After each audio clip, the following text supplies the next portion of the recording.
आप सभी को मेरा नमस्कार। आज वर्ष 2020 का आखिरी गुरुवार है। आज मैं आप सभी के समक्ष बृहस्पति देव की कथा प्रस्तुत कर रही हूँ। आइए शुरू करते हैं। ओम बृहस्पति देवाय नमः। प्राचीन समय की बात है। एक नगर में एक बड़ा साहूकार रहता था। वह जहाजों में माल लदवाकर दूसरे देशों में भेजता था। जिस तरह से वह अधिक धन कमाता था, उसी तरह जी खोलकर दान भी करता था। परंतु उसकी पत्नी बहुत ही कंजूस थी। वह किसी को एक आना भी नहीं देती थी।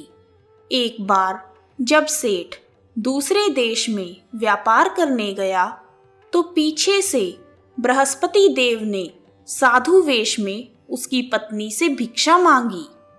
सेठ की पत्नी बृहस्पति देव से बोली, हे साधु महाराज, मैं इस दान पुण्य से तंग आ गई हूँ। आप कोई ऐसा उपाय बताएं जिससे यह धन नष्ट हो जाए और मैं आराम से रह सकूं।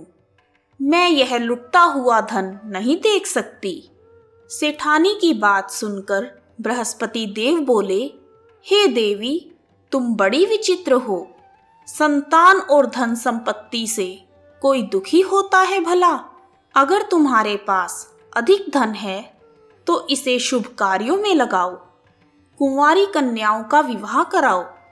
विद्यालय और बाग बगीचों का निर्माण कराओ। ऐसे पुण्य कर्म करने से तुम्हारा लोक परलोक सार्थक हो सकता है। परंतु साधु की बातों से सेठानी को कोई खुशी नहीं मिली। उसने कहा, मुझे ऐसे धन की जरूरत नहीं है जिसे मैं दान करती रहूं। तब बृहस्पति देव बोले, यदि तुम्हारी ऐसी ही इच्छा है तो तुम एक उपाय करना। 7 बृहस्पतिवार अपने घर को गोबर से लीपना, अपने केशों को पीली मिट्टी से धोना और बाल धोते समय स्नान करना और अपने पति से हजामत बनाने को कहना। भोजन में मांसाहारी वस्तुओं का प्रयोग करना तथा कपड़े अपने घर पर धोना। ऐसा करने से तुम्हारा सारा धन नष्ट हो जाएगा। इतना कहकर साधु महाराज वहां से चले गए। सेठ की पत्नी ने बृहस्पति देव के कहे अनुसार 7 बृहस्पतिवार वैसा ही करने का निश्चय किया। केवल 3 बृहस्पतिवार ही बीते थे कि उसकी सारी धन संपत्ति नष्ट हो गई और वह परलोक सिधार गई। जब सेठ वापस आया तो उसने देखा कि उसका सारा धन नष्ट हो चुका है। उसने अपनी पुत्री को सांत्वना दी और दूसरे नगर में जाकर बस गया। वहां वह जंगल से लकड़ी बीनकर शहर में बेचने लगा। इस तरह वह अपना जीवन व्यतीत करने लगा। एक दिन उसकी पुत्री ने दही खाने की इच्छा जताई, लेकिन सेठ के पास दही खरीदने के पैसे नहीं थे। वह अपनी पुत्री को आश्वासन देकर जंगल में लकड़ी काटने के लिए चला गया। वहां वह एक वृक्ष के नीचे बैठकर अपने पिछले दिनों के बारे में सोचने लगा और रोने लगा। उस दिन बृहस्पतिवार था। तभी वहां पर बृहस्पति देव साधु के रूप में प्रकट हुए और बोले, हे मनुष्य, तू इस जंगल में किस चिंता में बैठा है? तब सेठ ने कहा, हे महाराज, आप तो सब कुछ जानते हैं। इतना कहकर सेठ अपनी कहानी सुनाकर रोने लगा। बृहस्पति देव बोले, देखो बेटा, तुम्हारी पत्नी ने बृहस्पति देव का अपमान किया था, इसी कारण तुम्हारा यह हाल हुआ है। लेकिन अब तुम किसी प्रकार की चिंता मत करो। तुम गुरुवार के दिन बृहस्पति देव का पाठ करो। 2 पैसे के चने और गुड़ को लेकर जल के लोटे में शक्कर डालकर वह अमृत और प्रसाद अपने परिवार के सदस्यों तथा कथा सुनने वालों में बांट दो और स्वयं भी प्रसाद तथा चरणामृत लो।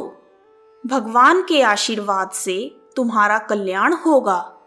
साधु की बात सुनकर सेठ ने कहा, हे महाराज, मुझे तो इतना भी नहीं बचता कि मैं अपनी बेटी को दही लाकर दे सकूं।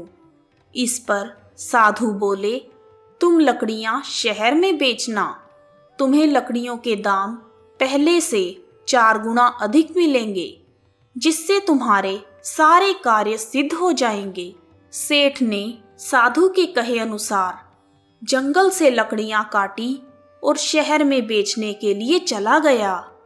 उसकी लकड़ियां अच्छे दाम में बिकी, जिससे उसने अपनी बेटी के लिए दही खरीदी और गुरुवार की कथा के लिए चना तथा गुड़ लेकर कथा कही और प्रसाद बांटकर स्वयं भी खाया।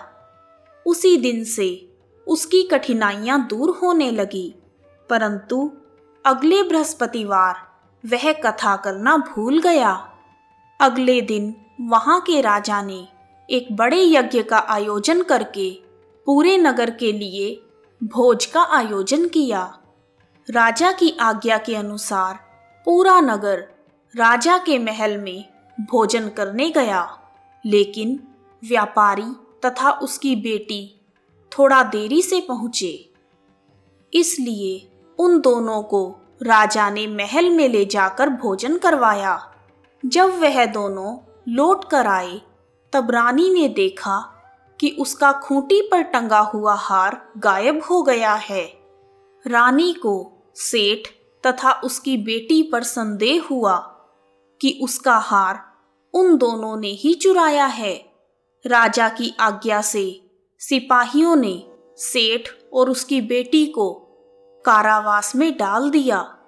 कैद में पड़कर वह दोनों बहुत दुखी हुए। वहां उन्होंने बृहस्पति देव को याद किया। बृहस्पति देव ने प्रकट होकर सेठ को उसकी भूल का आभास करवाया और उसे सलाह दी कि गुरुवार के दिन कैद खाने के दरवाजे पर तुम्हें 2 पैसे मिलेंगे। उनसे तुम चने और मुनक्का मंगवाकर विधि पूर्वक बृहस्पति देवता का पूजन करना, जिससे तुम्हारे सभी दुख दूर हो जाएंगे। बृहस्पतिवार को कैद खाने के दरवाजे पर उन्हें 2 पैसे मिले। बाहर सड़क पर एक स्त्री जा रही थी। व्यापारी ने उसे बुलाकर कहा, बहन, मेरे लिए गुड़ और चना ला दो। इस पर वह स्त्री बोली, मैं अपनी बहू के लिए गहने लेने जा रही हूँ, मेरे पास समय नहीं है। इतना कहकर वह चली गई। थोड़ी देर बाद वहां से एक दूसरी स्त्री निकली। व्यापारी ने उसे बुलाकर कहा, बहन, मुझे बृहस्पतिवार की कथा करनी है, तुम मुझे 2 पैसे का गुड़ और चना ला दो। बृहस्पति देव का नाम सुनकर वह स्त्री बोली, भाई, मैं तुम्हें अभी गुड़ चना ला कर देती हूँ। मेरा पुत्र मर गया है, मैं उसके लिए कफन लेने जा रही थी, लेकिन पहले मैं तुम्हारा काम करूँगी, उसके बाद अपने पुत्र के लिए कफन लाऊंगी।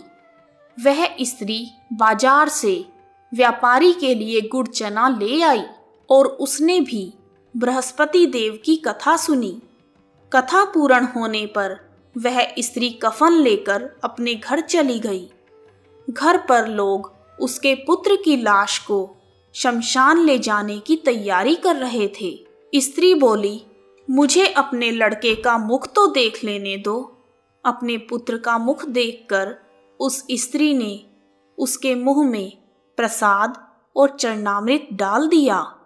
बृहस्पति देव के प्रसाद और चरणामृत के प्रभाव से उसका पुत्र जीवित हो गया तथा दूसरी स्त्री जिसने बृहस्पति देव का निरादर किया था, वह अपनी पुत्र वधू के लिए जब गहने लेकर लौटी, तब उसका पुत्र घोड़ी पर बैठकर विवाह के लिए निकल रहा था। अचानक ही घोड़ी ने ऐसी उछाल मारी कि वह घोड़ी से गिरकर मर गया। यह देखकर स्त्री रो रो कर बृहस्पति देव से माफी मांगने लगी। उस स्त्री की क्षमा याचना से बृहस्पति देव साधु वेश में वहां पहुंचकर कहने लगे, हे देवी, तुम्हें विलाप करने की आवश्यकता नहीं है। यह बृहस्पति देव का अनादर करने के कारण हुआ है। तुम वापस उस कैदी के पास जाकर उससे क्षमा मांगो तथा उससे बृहस्पति देव की कथा सुनो, तब तुम्हारी मनोकामना पूर्ण हो जाएगी। जेल में जाकर उस स्त्री ने सेठ से माफी मांगी और कथा सुनी। कथा के बाद वह प्रसाद और चरणामृत लेकर अपने घर वापस आ गई। घर आकर उसने बृहस्पति देव का प्रसाद तथा चरणामृत अपने मृत पुत्र के मुख में डाला। बृहस्पति देव की कृपा से उसका पुत्र भी जीवित हो गया। उसी रात बृहस्पति देव राजा के सपने में आए और बोले, हे राजन, तूने जिस सेठ और उसकी बेटी को जेल में कैद कर रखा है वह बिल्कुल निर्दोष हैं। तुम्हारी रानी का हार वहीं खूंटी पर टंगा हुआ है। अगले दिन राजा ने रानी को अपना स्वप्न सुनाया तथा दोनों ने रानी के हार को खूंटी पर लटका हुआ देखा।